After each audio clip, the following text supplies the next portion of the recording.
How are you? Good morning. Kamusta po ang isang araw ng tulog? Yes. Fine, Ay, fine. mahilig siya. Sino po ang humilik ng matagal? Me. Yan. Inumpisahan niya ng maaga. Ano lang naman yan. Insert ko lang yung kama.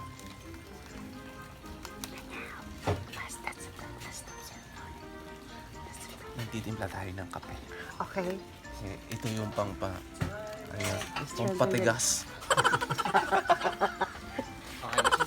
That's so. Thank you po. Ayan, so ito po yung aming That's the breakfast of lunch our break. Yan, may suka pa ako rito. Sarap ng suka, grabe. Sarap yung suka. Hinihigop ko nga yung kagabi. Okay na sir, meron Okay, introducing of sukang tuba. Yeah. birthday ni Jusar ngayon. Coffee. Siguro din sa mama yan. Coffee. Hindi, kasi may Nihongo Fiesta. Estudyante ko pa siya noon eh. Oo nga, birthday niya ngayon. Ate, si Thank you Yuri, so si much, ano, ma'am. si Sir Josh pala. Oo, mga Thank you. estudyante nga eh.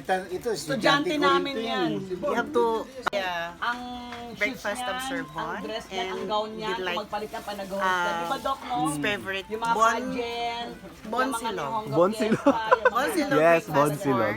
Hindi lang siya Baler. basta host, performer. Okay, thank you for the Ano pa siya? accommodation Nagsasayaw pa Baler. yan. Yeah. Pero ngayon, baby na. Hi ma'am, ano po yung ulam natin ngayon? Tinolang manok. Tinolang manok. Tinolang manok. Masarap yan.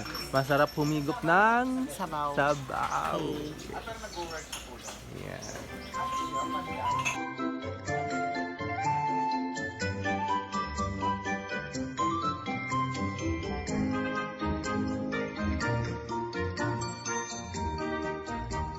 Oh, andito po yung tour guide natin.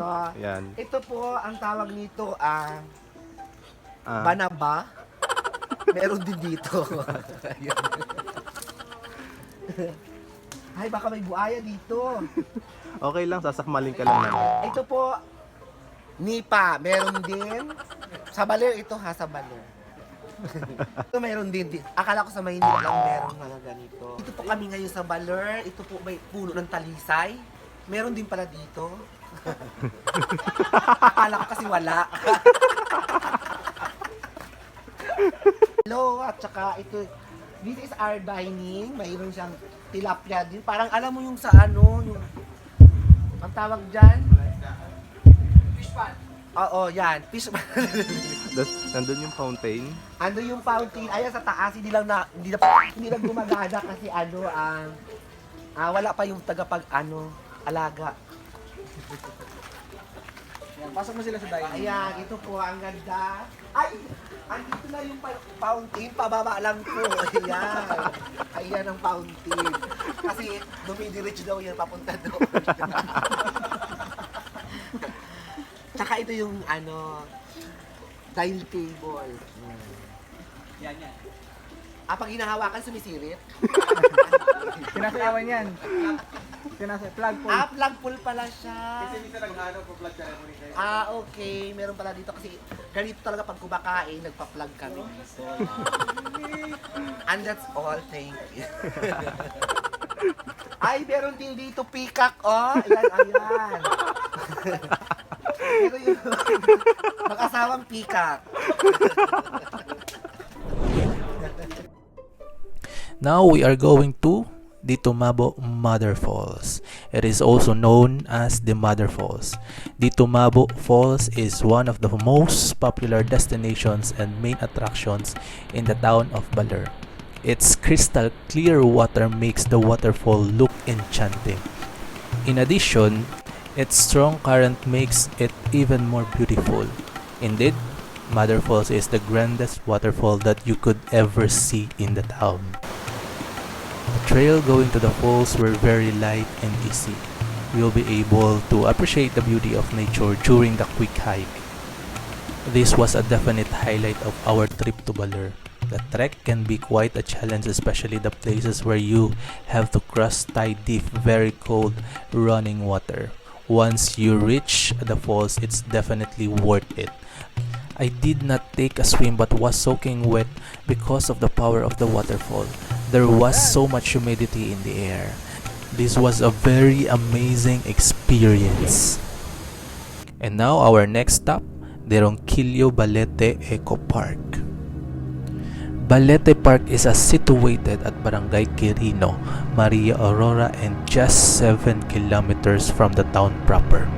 The park contains more than 600-year-old Balete tree that was designated as the official Millennium Tree of the Philippines. It is the largest tree of its kind in Asia, and it would take 60 grown men holding one another at arm's length to encircle its gigantic trunk. So just imagine kung gaano nakatanda yung puno na ito, ilang giyera at bagyo na ang nasaksihan nito. Still, I'm amazed. From refreshing waterfalls to historic place and majestic tree, being my profession, di ako nagkamali, nag-tourism ako. Siyempre, pinasok namin ang loob at sobrang creepy niya.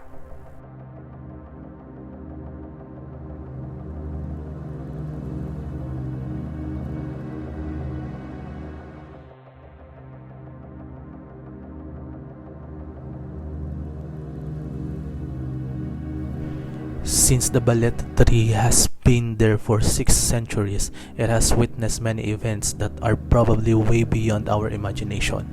There are probably some untold stories that only this tree can tell.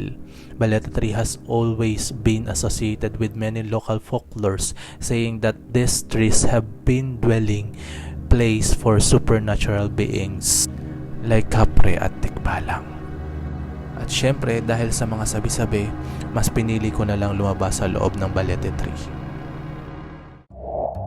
And now, our last stop, the Baler Hanging Bridge. It is located in Sabali Road, Baler, Aurora. The bridge was built not really intended for tourist attractions, yet it's more for local use.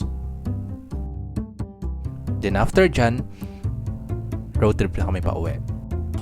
See you on my next travel. Ingat!